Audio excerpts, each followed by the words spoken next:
গত কয়েকদিন আগে আমি আমার মসজিদের ভিতরে ভাড়াই কেন্দ্রিত আমি মসজিদের ভিতরে এশার নামাজের পরে যখন বসে থেকে কয়েকজন যুবককে তালিম দিতেছিলাম, এমন সময় দুইজন তিনজন যুবক আসছে। আসার পরে যখন ওই দরজটা ওই ক্লাসের ভিতরে বসেছে, বসার পরে বলতেছে, হুজুর আমরা আসছি অনেক জায়গায় থেকে। এই যে একজন যুবক দেখতেছেন, ওই যুবকটা হিন্দু ছিল, তাকে ইমান ইসলাম কালিমা করে তাকে আজকে মুসলমান বানাইতে হবে। মুহতারাম হাজিরিন, ওই হিন্দু যুবকটা অমুসলিম যখন আমি কালিমা পড়াইলাম, সুন্দর করে কালিমাটা পড়তে পারলো। একটু খেয়াল করেন, সে তো হিন্দু, সে তো অমুসলিম, কালিমা সুন্দর করে পড়তে পারলো। কোথাওকার এক জায়গাটার ঘটনা আপনাদের সামনে নকল করি। একজন যুবককে যখন আমি বললাম,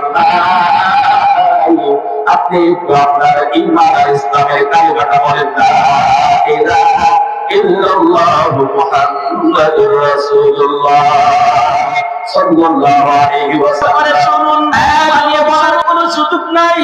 সেদিন তো মসজিদের ভিতরে অন্য জায়গায় আমি জিজ্ঞাসা করলাম, এই যুবকের জবাব দি, আমি কালিমা পড়াইতে পারি না।